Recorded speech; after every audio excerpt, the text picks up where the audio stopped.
People often ask me, why do I fight? What's my motivation? Is it for your legacy?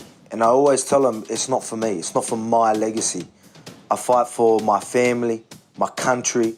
I fight for everyone else. I think that's so much bigger than me just fighting for my legacy, especially my family. I can't afford to lose. I refuse to lose.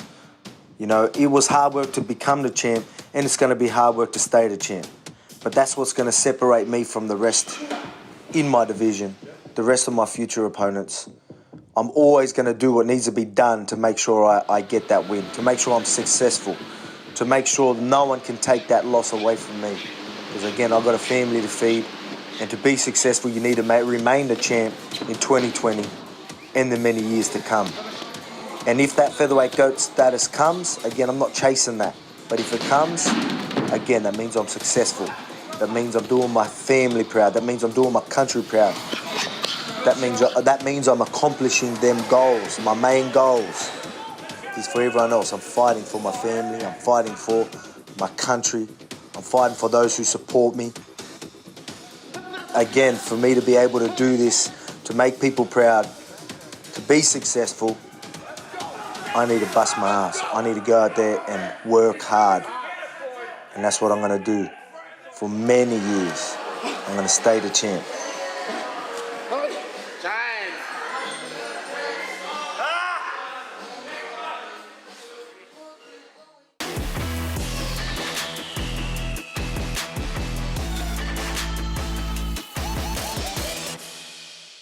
Alex, welcome to the OB podcast. Thanks for having me. All good, man. So obviously, thanks for having me. We've got Christian here. Thanks for coming on, Alex. We're big fans of you here on the show, so we appreciate your time. Oh, appreciate that, mate. Appreciate it. And we were having this conversation before we knew you were coming on. We were talking about how Alex is probably the OB. Look, I think it's fair to say you're one of the original ballers of mixed martial arts in Australia. So it is a pleasure to have you on for that reason. But tell us a little bit about that, man. How did a kid from Sydney, Wollongong, playing rugby, how did you get to become the world champion? Take us there. UFC world champion. It's weird, man. Like, you just go day by day, don't you? Like, I've done everything. I've done soccer, wrestled, football, you know what I mean? I've done it all. I've always been competitive. I've always loved martial arts. So that's why I think I was always meant to get into something like this. Mm-hmm. I've always been, me and my brother always beating each other up, you know what I mean? Our whole lives, you know what I mean? It's just been in us. It's just been in us since I was a young chap. And again, even when I wrestled, I was pretty handy. Being young and silly, obviously you get yourself in trouble sometimes. And so I've always been able to defend myself or handle myself. So it's always been there. It honestly has always been there. I've always been competitive. As soon as I started training, I knew this was something that I wanted to take serious, and I knew I could take it, the long way. Even before I even started training, I was not that I'm a cocky type of person, as you know, but I remember telling my mates and people that I knew that I reckon I could go really far in fighting. I wasn't even training at the time, I was picturing myself holding UFC belts before I even went to a gym. So It's just something that I've always had in me. Maybe other people dream of these things and put these things in their heads, but I did put in my head, but I actually went out and did it. So yeah, and you've done it in crazy. You've done it in amazing fashion, man. Like, you said you're not a cocky person, and to be fair, you've done like this country proud, like us proud. We see the way you carry yourself, and compared to the rest of the roster, it can get a bit touch and go, but you carried yourself so well, man. So to that credit, it all goes to you, man. I appreciate that. Yeah, look, it's a tricky one when you talk about that. Obviously, a lot of people will respect, like a nice, a humble guy, all about respect, all about honor, and that's how all martial arts has always been, and I pride myself in that. That's just I'm a big believer in that.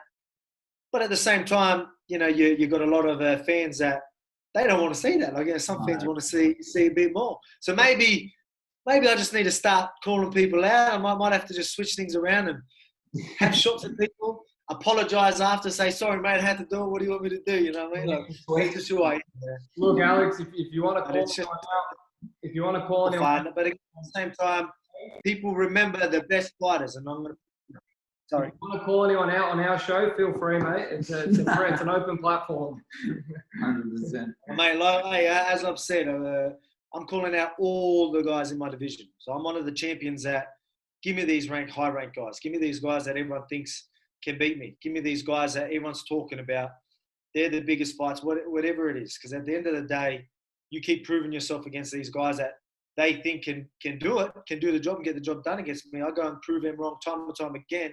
You know, people always remember the winners. People always remember the best. And I'm going to prove right now again, I don't want to sound cocky, but I'm the best featherweight in the world right now. I know I am. A lot of people know I am. Yeah. And I'm obviously want to be, I know GOAT conversations get thrown around way too much now, but I do want to be one of the greatest featherweights of all time. But at the same time, there's a long way to go. We've had great champions in this division. But again, I plan on being a great champion, taking out all these contenders till there's no question that I'm the best. So we were actually talking about this, and we wanted to touch on it in regards to the roster, in regards to how you kind of thought this would happen and who would take next. Yeah, well, we've been chatting about it. You know, obviously, you know, Henry Cejudo's been getting a little bit chirpy towards you. He's talking about retiring. He's calling you out. But you know, what are your thoughts? Do you want him next? Who do you want next? You tell us. And it is a touchy one. So I had a bit of fun, obviously, on Twitter, and you know, he was calling me out. He's retired, but he's calling me out, and so I just end up having a little bit of a laugh back and saying, let's do it then. You know, you say there, let's see if you're for real. Right now, to be honest, again, I'm one of the only champions that are chasing, like, I feel like I'm sort of chasing the fight. I guess maybe there are other fighters. We're stuck in this situation. People want to fight. But, you know, I don't think there's too many champions that got their hands up saying, let's go. Who wants to go, man? I called out from 1 to 4. Yeah. I called out all of them, Max or Table. Korean Zombie, Zabit. I called them all out and said, who's free? If this fight island's legit, who wants it? You know what I mean? Because I want to fight. I don't sit on the side. I'm a competitor. Yep. I love to compete. I still need to prove myself. I want to go there and show the world that I'm the best. So to do so, I need to compete. And, it's just who I am. So I need to get out there and I need to do something. But at the end of the day, to UFC, whoever they give me, I'll be all for it. You know, again, I said Henry Cejudo's name come up. But at the same time, I think he's done. I literally think that he's done. He's probably tried to get more money. Whether he's got it or not, or maybe not. And, you know, he ended up putting up a post saying that, look, you know, thanks everyone for everything, but, you know, I'm out. Peace. So good on him, man.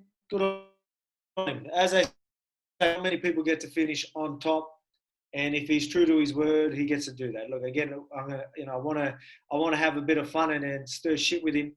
But at the same time, you know, at the end of the day, he has done some pretty cool things, you know, taking out Demetrius Johnson, then TJ Dillashaw, Marias. You know, that's pretty good. And then obviously he went on the rant and called out everyone but his number one contenders. But he has done some great things. So good on him. If that opportunity comes and there's no one else available, bring it on. Yeah, so we were just discussing it back and forth because we noted that you're quite, you know, there's kind of two different schools of thought. Like currently, I feel like in the UFC, there's these guys that are chasing the super fights and the mega fights and jumping from division to division compared to you who just cleaned out 5 through 1. You cleaned out the whole division and you basically say whoever wants it can have it. But are you open to those kind of mega super fights, jumping up to 55, you know, or going down? But I can't see that. But, you know, are you cleaning out, staying kingpin at 45? I reckon I could go down if I really wanted. If I wanted to get down to bantamweight, I could. My body, I could do it. I know I hold a lot of water. My body can definitely do it. It'll be hard work. It'll be consistent. And obviously everyone knows I'm not shy of hard work, but, you know, I'm strong enough and I know I'm the best featherweight there is, so I don't need to go down. I'll just keep proving myself in my division. But, you know, that's one thing. There's people chasing them fights, forgetting about their division. I'm not forgetting about my division. I want my division. If these fights come to me, that's a different story. I'm not chasing them. I've got my contenders to worry about. Whoever's next in line. Right now, again, I'm calling these guys out. There's no real number one contender. Obviously, Max needs that rematch. People talking about Max wanting that rematch. I'm all for it, whatever. But if he can't do that rematch and there's no one else next in line that the UFC thinks are worthy, what do you want me to do? Just wait around? Give me them fights. But again, at the same time, I want to chase my division. I don't want to be like everyone else and running away from the holding up divisions and whatnot. You know, I'm not trying to knock these guys, but it does seem to be the way that it's gone. And I just don't want to be like that. Again, if them fights come, I'm all for it. Bring it on. But I've got a division that I'm holding that belt. I'm the best in my division. I'm going to keep proving myself till something like that comes to me. Sure. And I guess on Fight Island, have you been contacted for Fight Island? Has there been any conversations taking place? What's the deal? Well, let's be honest. If I did know, I probably couldn't say. Yeah. But in saying that, look, you know, it's all up in the air. Really, is. You're hearing a lot of people talking about it. I honestly, if you ask me personally, I truly do believe it's going to happen. Yeah. I think it's legit. I think the Fight Island just purely for international fighters, and just you know what I mean. Just to keep, I think that's the best way to do it. I think the UFC can get it done. I think if they need to, you know, they've got a lot of cards that they need to fill by the end of the year, and they need international fighters to do that. So I think I definitely think it can happen. UFC, they got good connections. I reckon they can find a private island or whatever it is they find. They could do it. And you know, again, if they do, I'll have my hand up. The UFC know I'm ready. I'll leave this with you. So we're working on something anyway. Something's going to come soon. I'll just leave you with that. Yeah. More than enough. Beautiful. That sounds good. I guess, and I want to kind of like dart back and forward from the past to the present. What was it like when, for people that don't know what it feels like, what was it like to, you know, when you first met Dana? What's it like dealing with him? Like, do you remember the first time you met him? Yeah. Well, man, I haven't met him too many times. It would have been in the last couple of fights. It was with Chad Mendes one was probably the first time, and it was literally just what's happening, and like it was weird. It was like I remember seeing, because we were on our way. This was when I was meant to fight Chad Mendes, and remember how they changed card because of John Jones. Mm-hmm. And I was there, and I was sitting down, and I just looked over, and then Dana's just looking at me from across the room. He's just looking at me, and like, because by then I think, you know, there was maybe, you know, obviously a bit of hype. There was like, this kid's, keep an eye on this kid, and obviously fight Chad Mendes on that big card, and we'll start in that card off, and it was Chad Mendes. And so he was looking, and he's just looking at me, and I just gave him like, hey, what's happening? You know, me, I'm pretty chilled. He come talk to me, old man, I'll chat his ear off. That's how I am. But at the same time, I'm not going to just go and just brown nose everyone. That's not what I want to do. I don't want to pester. You know, you got your Joe Rogans and all that. I try not to pester them too much. You know, I let them do their thing. But at the same time, I just say, hey, what's happening? Just let him know that you'll know exactly who I am very soon. And but other than that, you know, again, straight after the fight, he's just said, you know, well done, good fight. Obviously, he wanted that rematch. He's like, let's do it in Australia. I'm going, mate, if you know me, you know that I'm game and I'll fight anyone, anywhere, anytime. So let's do it. Straight after the fight. That's amazing. Beautiful. And I guess you've probably been aware, or we've been aware, as we've written about it, but we're reading all this, we're reading the tweets from the GOAT conversations. Do you have any input in this scenario? Because I feel it's futile for this to be happening now the way it's happening. Like, especially across multiple divisions, man. Like, there's still so many story arcs that need to play out. But if you had your GOATs, who would they be? Like, your idols? Greatest of all time. So we're talking, So we're talking obviously ever, and you know, you have to throw your Anderson Silva's in there, your George St. Pierre's, and even like I have to say Aldo as well, to be champion for so long. Obviously, Max's name gets thrown out a lot. I think he was getting up there. He could have definitely been the GOAT in the featherweight division, and Unfortunate for him, I ruined that, I believe. But well, you know what I mean. So it's just it is what it is, as you would say. But you know, I'd have to say Aldo's out there. You know, again, even though he's getting a couple of losses now, but I mean, to take out a division for so long, you have to throw his name there. Yeah. You know, and then you got your, you know, you do have your John Joneses. You got your Khabibs. You know, you can't be undefeated. What is it? 28-0. Yeah, solid. It's a solid record, man. But so, you know, you gotta. We'll see. Anyway, obviously he needs defenses. Yeah, so he needs defenses. That's key. But you got to remember, he was taking out many guys before this. You know, it was hard for him to get it for a long time.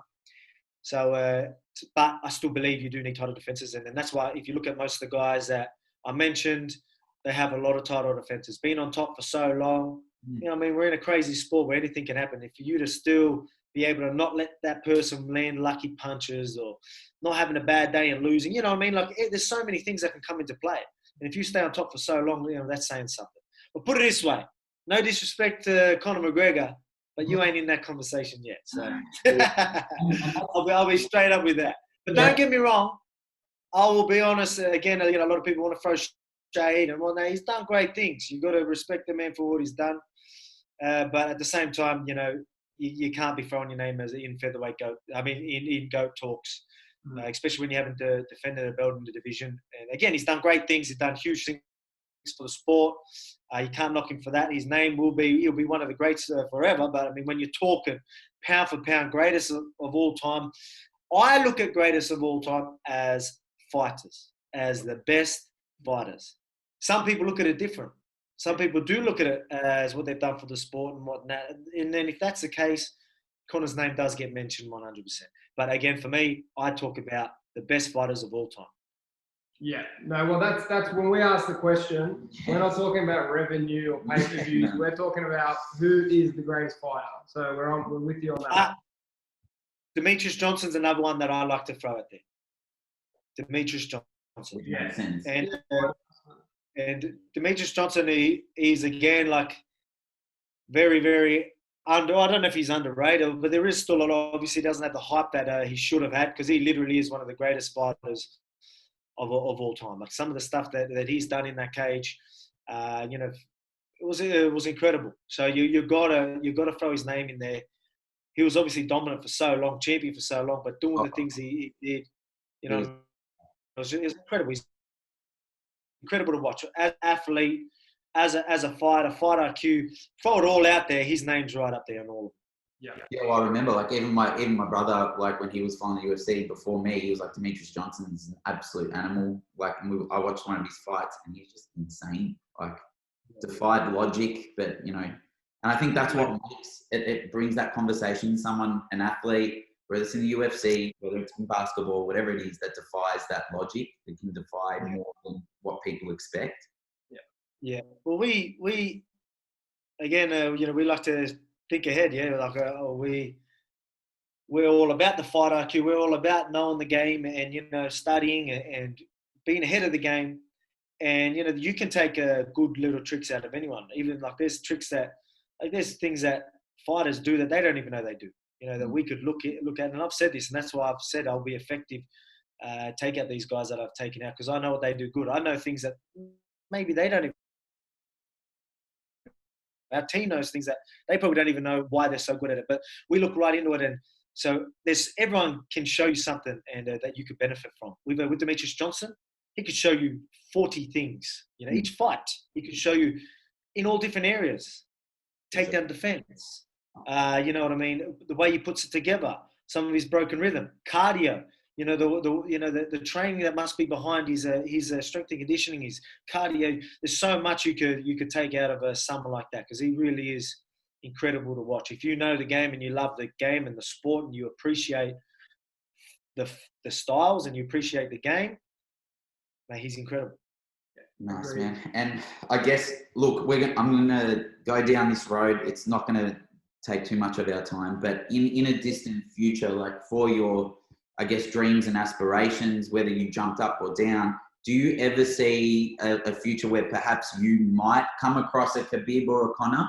Do you feel that might be in the mix at some point in your career?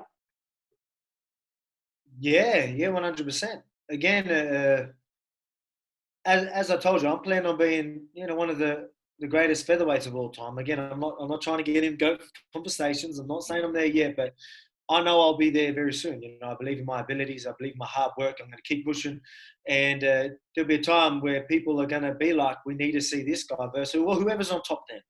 You know what I mean? In a year's time or whatever it is, if Khabib's still on top, the people are going to want to see it, and I'll be all for it. 100%. So I can definitely see that happening. So again, I'm not chasing him, but at the same time, it gets thrown at me. I don't shy away from anything, even if it's a welterweight fight. If someone throws at me and people think this is going to be good, you should do it. All right, let's do it. Let's do it. Very sweet. Very sweet. I fought at middleweight. I fought at welterweight. So yeah, at the highest level, but I'll take it. Yeah, man, and that sounds good. We would love to see it, and we'd be in your corner 100%. I'm sure all of Australia would as well. So it'd be amazing. Now, I guess you've arguably beaten, like we've touched on, the best featherweight of all time.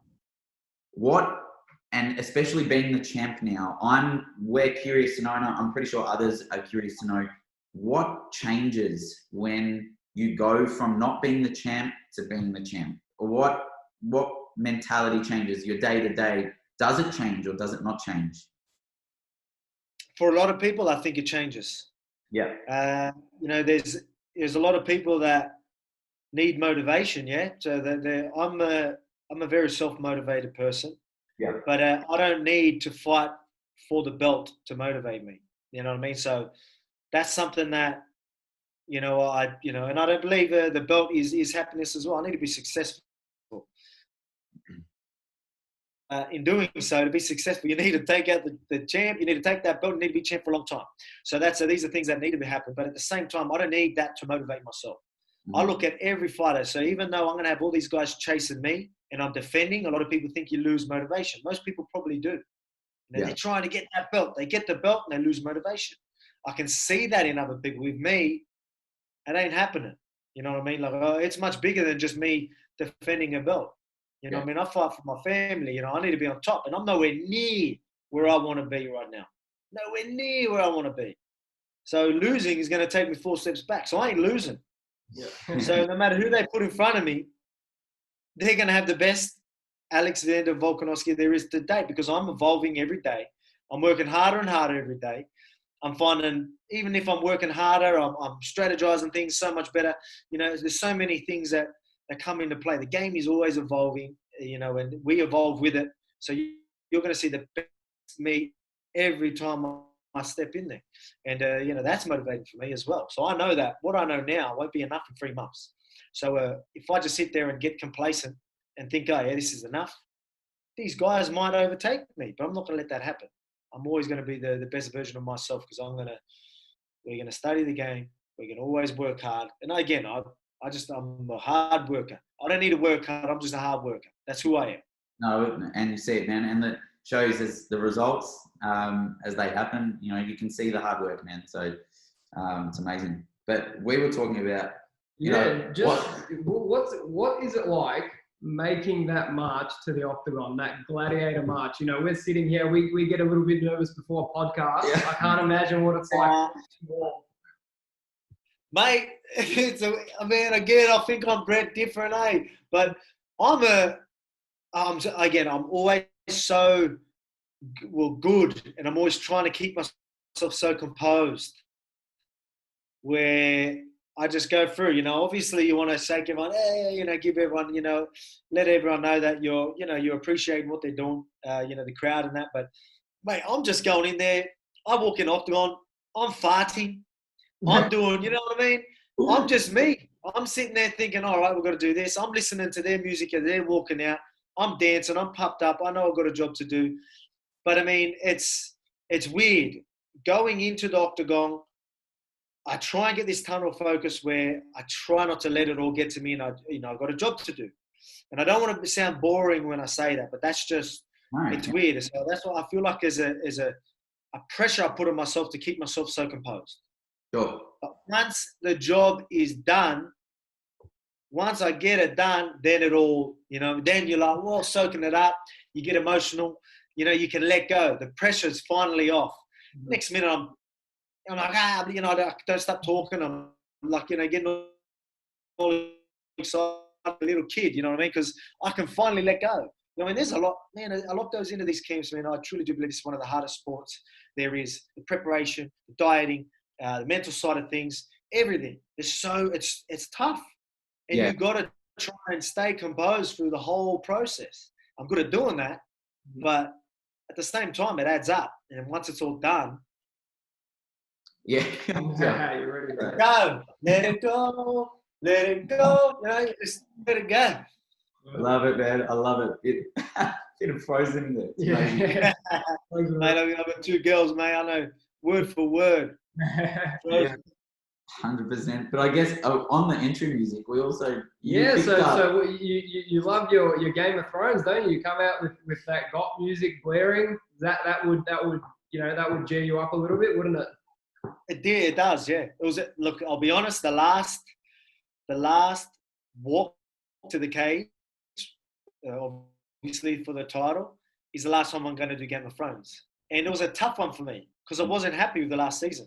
I was very disappointed. Oh, me too. We can very, and look, we could, mate. I could fucking do a whole episode, a whole fucking podcast chat to you about that. Trust me, I could, but I won't get into that. Okay. But it fucking burnt me, you know what I mean? And we're talking 10 years or longer of being devoted. Not just loving a show, mate. I felt involved with the fucking show. That's how deep it was to me. I was walking out to the Game of Thrones before I was even in the UFC. It meant so much to me. And then that last season coming, I was like, you can't not walk out to that. Yeah. If you see, I've got a video on my Instagram and I talk about, I walk out to the Game of Thrones. I've got to finish the chapter. You know what I mean? I've got to take the throne. Yeah. Go out there, take the throne, finish the chapter, on to the next. Yeah. I had to be done. I couldn't not have that song, even though I was questioning it because I wasn't happy with the last season. But at the same time, it was just a part of that whole chapter. My whole UFC career, it was such a big part for me on a personal level for me not to do it. Again, now I've got the belt, took the throne, taken the throne, onto the next. What's next though? Where do we go next? As I've said to people, I love my Harry Potter. Oh boy, hey, do it. That's not as intimidating. Yeah, I reckon it would be intimidating. I reckon it'd be intimidating as fuck. I reckon everyone would be like, "What's going on?" It would be. I reckon it would be, mate. This shit, I don't give a fuck. Like, again, there's a lot of fighters that you don't need music to amp you up. Yeah. I want things that make me feel good. I want things that mean something to me. You know what I mean? Like there might be a good song that means something. Like the feeling gets, maybe I get that. But me, Game of Thrones wasn't just a song. It was like it was much more to me. I loved it. So I was all about that. So now, what do we do? Do I represent Australia? Go with some of the iconic Aussie songs. You know what I mean? Like we'll see. Or Harry Potter, another big part of my life. I'm looking forward to the prize. I'm looking forward to I back Harry Potter. Yeah. Anyway. But I guess... Like, hey, if anyone watching, hit me with a real good Harry Potter jam, remix, make it work. I could be walking out to it. We'll get some remixes going for you. Don't worry about that. We'll put a poll out. We'll put a poll out for sure. And we'll keep you in the loop. Because I guess with the whole entry to the Octagon, you get some UFC fighters like Cowboy who obviously seem to struggle with the pre-fight and dealing with the pressure. So we wanted to gauge what your process was because it's different for everyone. I think some people seem really focused. You got your Conor who can come out with all that confidence. Others that come out with pure focus, and then some that just can't really deal with that presence. But good insight, man. Man, yeah. It's again, everyone is different. Everyone is different. I go in there sometimes and I see people fighting and the way they treat it, like it's hard for me to understand because it's something I won't do. Like I see people, I feel like they put themselves in a. So this is getting sort of deep. Like I'm I'm going to try and let you understand it from my point of view. So I'm not saying what they're doing is wrong, because it might work for them. But for me, you know, so, you know, you've got your beats, you see people with their beats, not talking to no one, probably got their hardcore music, getting amped up, you know, pumping themselves up. And, you know what I mean? And like literally, again, not talking to no one and just putting themselves in a position where I feel they put them in a different position that they're maybe not used to. Whether they do this on a daily basis, maybe they do it before training. You know, I get it. If they do it before training, this is how they go out and work out. But I mean, if you just go there, you go training just like every other day, then all of a sudden you're about to fight the biggest fight of your life. I'm going to sit here, I'm going to do what I haven't done since my last fight, sit in the corner, amp myself up, build this adrenaline, put myself in a position that my body isn't really comfortable with, and then go out there and, you know, try and perform the best of my ability. Sometimes it could put extra pressure on yourself, or, you know, you could, you know, obviously get adrenaline up too early. This is how I look at it. I'm the type of person that I want to keep myself, I train, I spar every week, you know, a couple of days a week. I don't sit there and chuck headphones on and amp myself up and before I spar. Whether these guys do that, I don't know. But I mean, if they don't, I don't see why you would put yourself in that state of mind before the biggest day of your life. Put yourself in a position you are not used to. I train and I fight in the gym. I won't say I fight in the gym every day, but that's as close to fighting as you're going to get. And, you know, for you to put yourself in an uncomfortable, unfamiliar sort of position, feeling, mental state, I just don't think it's right, especially when you've been game planning for the last 2 months. You've got a strategy, you know what I mean? And then you wonder why some people just be like, man, I just couldn't focus on my game plan. I got too heated up. And you wonder why that happens. And like I sometimes, a good example, I'm not having a shot at Cody Garbrandt, but he might be a good example of that. Sometimes you see the emotions going. If that's just who he is, I don't know. I'm not having a shot at him, but some people are different. Me, I don't get that. Me, I'm a type of person that I'm chill. I'm having a laugh with the boys because I do that every day in the gym. So I'm having a laugh. We're joking around. We obviously training. We're obviously serious at the same time. But I don't want all the boys being mute, standing back and not being themselves and being weird around me. Fuck that. Yeah. Just be you. Obviously, when it's game time, don't be a prick. Don't say things that are going to obviously fucking rev people up or whatever it is. But at the same time, be you. Everyone be you. We're a team. We're mates. That's why you're in the corner anyway. That's why you're with me backstage, because I want yous around. I want the guys that I know around. I want the guys that I'm used to around. So that's why that makes sense to me. Very interesting insight, yeah. And I guess we wanted some more insight, more talking you were talking about. Yeah, so obviously what I wanted to touch on was the likes of yourself, your Robbie Whitakers, your Adesanya's, you're really paving the way for this New Zealand Oz kind of connection and putting us on the map with world-class elite fighters. So I just wanted to kind of touch on that and see, gauge your thoughts on, do you think, as a nation, we're becoming like a hotbed of talent, like to rival these, your US, your Russia, your wherever, like it seems like we are. What are your thoughts? We are, and we're only getting better. You've got to remember, this is still a reasonably new sport to us, but now it's not so new where we are keeping up. We've got some smart coaches around here. We've always had athletes. We've always had talented kids in Australia, in New Zealand. Now we're getting them starting MMA. We're getting them into the martial arts, where, it wasn't so big early in the days. Yeah. Your best athletes we had in Australia would be in football, rugby league, AFL, soccer, them types of, them sports. What was big here in Australia, but right now, MMA is growing, and it's only going to grow so much more. So you're getting all these athletes that want to do MMA from an early age. So you're getting these talented guys that jump straight into MMA. So, you know what I mean? You've got a lot more, and it's only going to get better and better for us. And now you're starting to see these guys that come into martial arts at I didn't start too early, but I was lucky enough. Just things worked out. So I'm lucky enough. I'm a hard worker, and I'm a smart enough man to pick things up quickly, and I've got it done. But I mean, you're going to see this happen a lot more. You're going to see a lot more talented guys from our area hitting them ranks, taking belts. We're taking over. Yeah, well, that actually leads me to my next question, which I wanted to ask you. So, what advice would you have? Some practical advice for these kids that do want to get into MMA? Obviously, it's a little bit different now in 2020 compared to back in the day, where back then the process was you either get into wrestling or you get into boxing or Muay Thai, and you specialize in that, and then you round off your game with the other disciplines.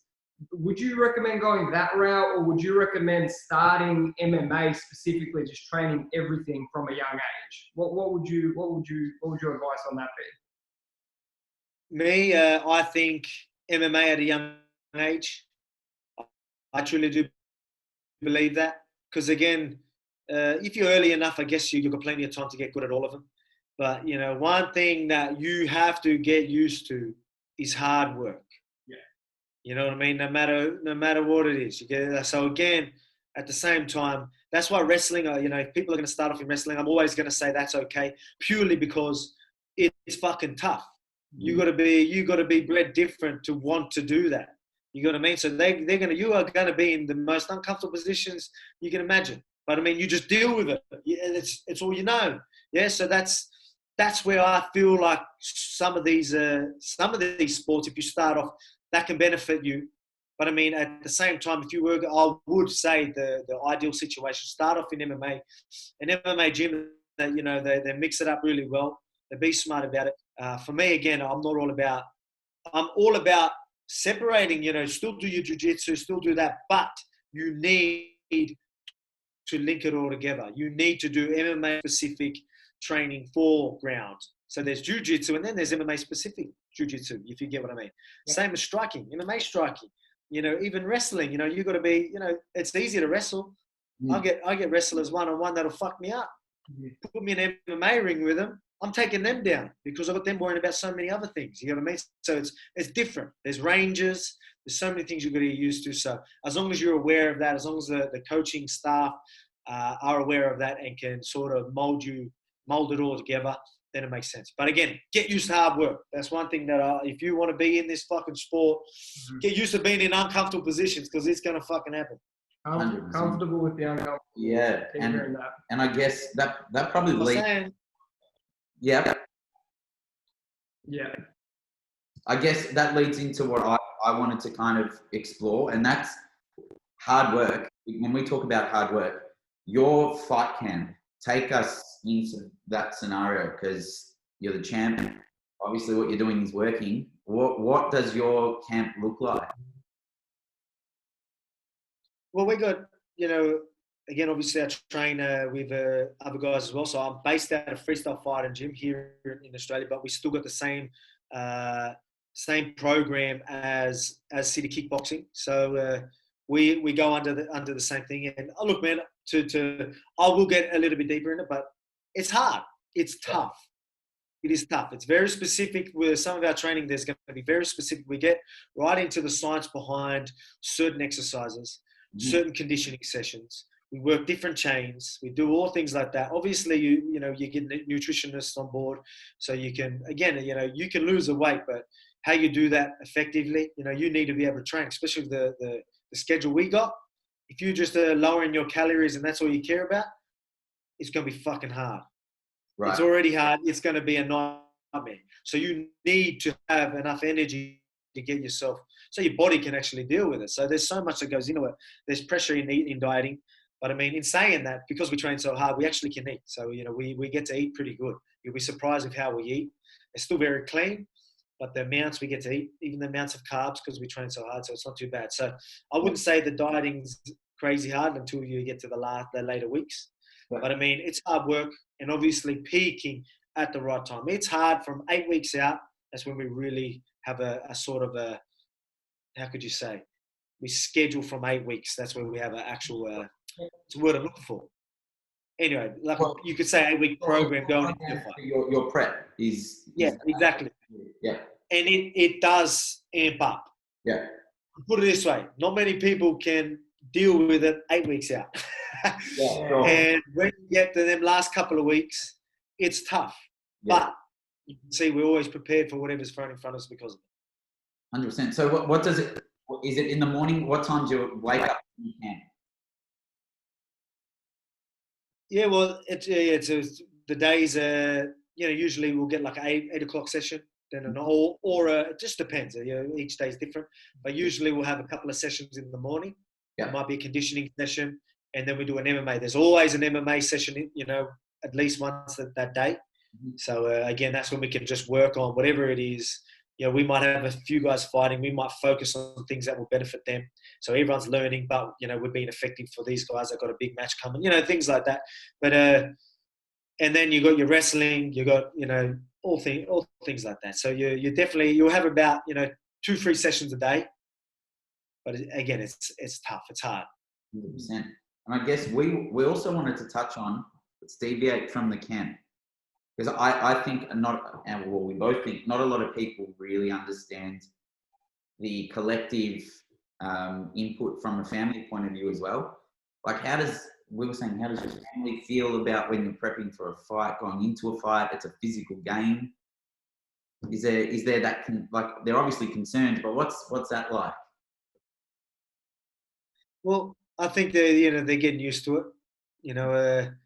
I don't think I don't know. To be honest, I don't think they're worried about. I don't know. Maybe I don't know, but they might have. Some of them will probably get worried about me getting hurt.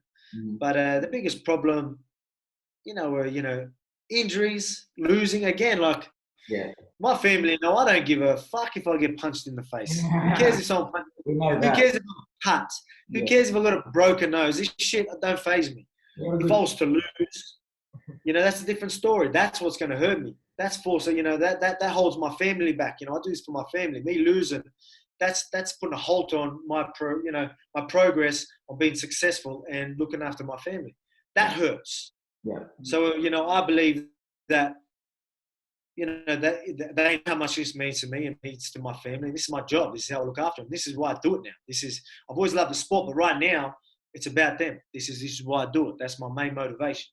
And so for me to lose, for things to go wrong, for me to get injured, these are halts in my career. These are things that's what scares me. That's what scares my family more than, obviously everyone knows that, again, I'm a family man. So me being away from my family, a lot of people can, some people, I don't know, they might not care, but a lot of people know that it's hard for me to leave my family to go train. It really is. Like, I want to be home with my family, but sometimes for preparation for me to look after them, I need to be away so I can make sure I get that win. Yeah. So that's hard. People know in camp I'm away and I'm doing it tough because I need to be away from my family sometimes. It's hard to bring them with me all the time, and it's hard for them as well.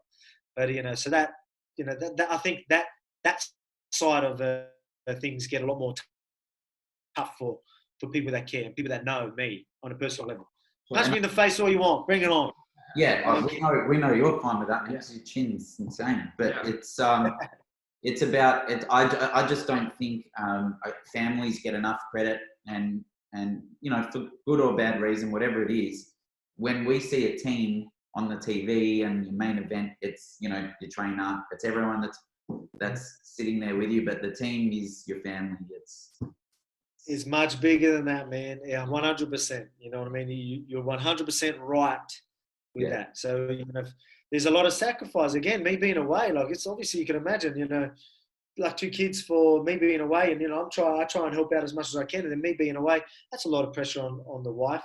Yeah. But I mean, she's nothing but supportive. She tells me I need to go. Like if she knows. I'm a 2 and 4-year-old. Ariane's 4 and 2 Ailey's 2. So it's hard on them. I said but they're so supportive, and I need that. So and if they weren't supportive about it, it'd be fucking a lot more tough. If they weren't supportive, I wouldn't do it.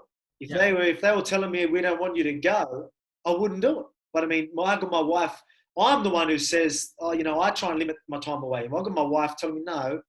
You need to be here doing that. You need to be away. If you need to be in America 2 weeks earlier, then it should be just to, whatever's going to better. We want you fully prepared, and we want you properly focused. And if I don't want you thinking, we're holding you back. So that, you know, so she's very, very open about that and lets me know. So it's usually her forcing me to, you know, and I need that. And, you know, that helps a lot. Very good. Very good. Beautiful. And we wanted to talk about you have a training program. Now, I might have to get on that myself, I think. Isolation. Yeah. We were looking at it. It looks tough. It looks intense. But we want to sign up for this. Like, what's going on? I know intake is full now. Yeah. So right now, you know, we've closed the dates on that because again, we want to manage this properly. We want it done. You know, we want to give the people that are paying the best. You know what I mean? Again, I'm trying to keep up to date with everyone. You know what I mean? Because it's just who I am, and you know, we just want to give them the best of what we have to offer. So we're going to do it. So right now, that's all we got. So I don't even know. We haven't even talked about other dates. Will there be other dates? We don't know. We'll see. But again, I think this is something that you know, people can really benefit from. So you know, I'm hoping we do it again. I'm sure we will. But at the same time, it's not too hard. A lot of people, every time I talk to them, they sit there and be like, man, because I'm all about hard work, right? Yeah. I'm all about busting your ass. So people expect that's exactly what they're going to get. But the thing is, with a strength and conditioning program, this is more strength and conditioning around getting my body moving, right? So this is a session that, again, this is my program, but this is my program that I do outside, or not outside, during my camp. You know, I'm telling you, these sessions I'm doing, most of that is in the gym, in my fighting gym. And if I was sitting there and absolutely killing myself in a strength and conditioning gym, I'm going to lack in performance where is more important to me. So right now, you know, the strength and conditioning program is at a level where, don't get me wrong, for me, I might be like, you know, it's maintainable for me to be able to do that and bust my ass. Other people it might be very hard still. But I mean, it is doable, 100%. It's injury prevention. That's one of the main things, getting your body moving right. So even for beginners, you know, this is something that a lot of people, you know, again, it's perfect for, it's weird. It's perfect for athletes and perfect for beginners. And you think, how does that work? It works because we need the body moving right, so we can do what we do on the top level. You know, we need to move up, we need to build our muscles, but be able to train, but to still be effective. But then at the same time, these fundamentals and these movements and this injury prevention is key for someone getting into strength and conditioning, getting into, I want to start a program up. You know, so it's cool. It really does work for everybody. It's not too hard on the body. Again, you know, for me, it might be, you know, a little bit different. I feel like, you know, I will get through this session. I'll get a good sweat up. Yeah. I will feel it, but it's very effective. You know what I mean? It's more about, you know, it's just very, very calculated and effective for each person rather than just busting your ass. Yeah, but it looks good, man. It looks good, and we can't wait. We'll do it. Sure. Yeah, there we go. Yeah. But I've got to touch on it. I got to tell you, we're a very, very multicultural, friendly society here at the OB. With my background being Macedonian, and Steve's here is Greek, so we can all relate. All right. You know what? We need to talk about it. We do. But it was basically, you know, it's a big deal in my community with the Massos. We get together on a Sunday, we fill out the local, we watch you, we support you. It's a huge event. So I just wanted to know, do you have any messages for any of the fans, both within Australia, all over the world, that come out? Fans, Greek fans. Look, it is a tricky one, you know, and obviously it's hard, but at the same time, I guess I need to talk about it, and it needs to, you know, because it's tough. You know, again, my mother's Greek and my dad's Macedonian. Mm-hmm. And, you know, I'll be honest, obviously the Macedonian community is huge, and, you know, they've been following me for so long. And then a lot of people don't even know I'm half Greek. So I throw that up and they're like, what? You know, what's going on there? You know, they don't know this. But again, you know, obviously I'm proud of both sides of my family. I'm proud of who I am. And, you know, I know majority of the people accept that, and, you know, they back me. But again, there's going to be people that are unfamiliar with what's happening, and, you know, unfamiliar, like some people like, oh, what's going on here? And they don't even realize. And then I've had people come up to me and be like, you know, what's with this, what's with that? And I'll end up explaining. They're like, oh, sorry, man, I had no idea. You know, literally, they just don't know. So it's something that needs to be talked about. Again, My mother is Greek, and again, I'm proud of my mother's side. And again, the Macedonians have been backing me from day one. And, it really is amazing how much they support me. So I really want to thank for them. And I thank the people that support me for who I am. Yeah. So that's something that I want to say. And a message to you all you guys, I'm doing it for all of us. Let's take it. We're going to be the greatest. Yes. Let's do it. 100%, man. You've got the perfect mix. That's it. So we can all agree on that. You got everything. You got everything you need. I guess we'll get towards the end of this, but who are you thinking you would like to fight if you had a chance? And where would that be? Would you want to fight? Might be a stupid question, but if it was here, surely that's something that you'd want to do. Yeah. I wanted to defend my belt here in Australia in Perth when it was going to be, but obviously that's not happening. It was going to be against Max. Yeah. And again, for me, I'm the greatest featherweight of all not of all time, sorry. Not yet. I'm the greatest featherweight right now. Yes. Right now, I'm the greatest featherweight right now. I know I am. A lot of people know I am. But there's still people that I need to prove that to. Yeah. And for me to be the greatest of all time, I need to take out guys. And, Max is still in his prime. You go out there and take Max out twice, back to back, in his prime, that's it. You know what I mean? Again, so that's telling you what type of person I am. I don't really need to prove myself again to him. I beat him pretty convincingly. Yeah. You know what I mean? But at the same time, I do believe that that's the biggest fight for me. That's the biggest fight for our division. And, and I just think that for me to put myself in a position I want to be, I need this fight to happen again. So I'm going to prove myself. And none of these guys, you talk to guys like, even Conor McGregor's, or Aldo, obviously Max beat Aldo, but, you guys that are right up there, taking the top guys out twice back to back, it's saying something. Max did that to Aldo, and obviously pretty much straight away they were trying to say he was the greatest featherweight of all time. Yeah. It just shows you, I wouldn't say, was Aldo in his prime? I still think he's in great nick.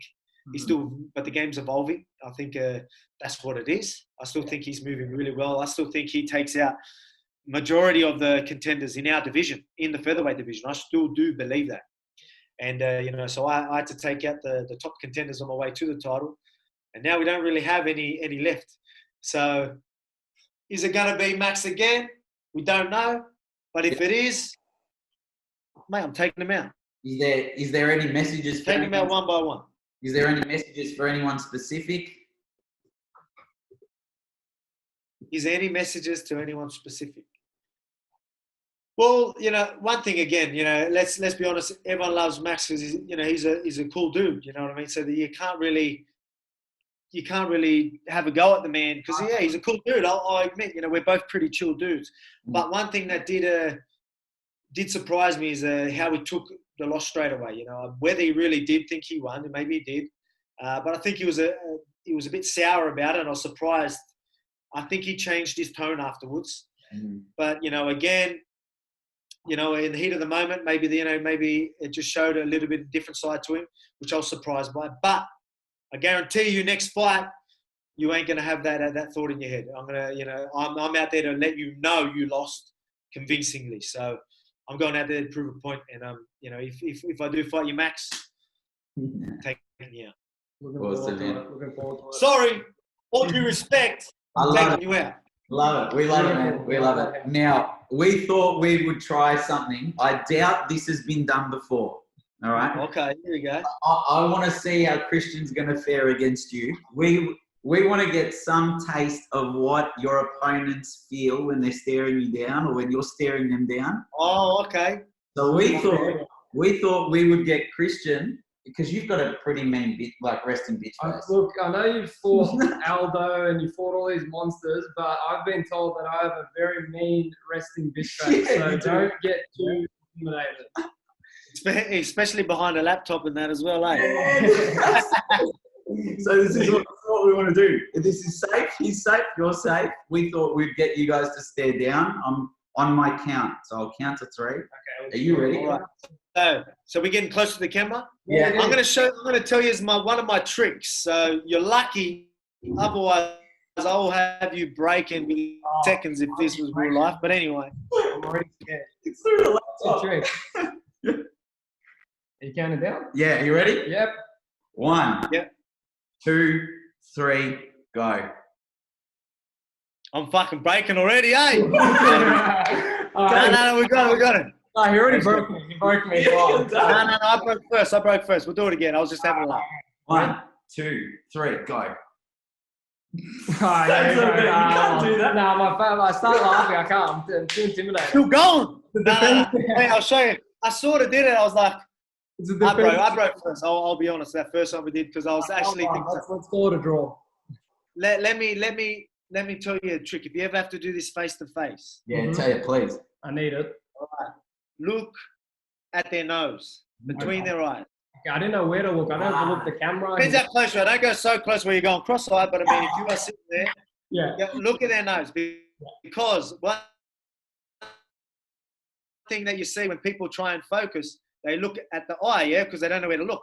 And when you're close, you look at one eye and then you're like, do I look at just one eye or do I look at both? So they start flickering and it gets awkward between them. Where I don't break. I just look directly in the middle.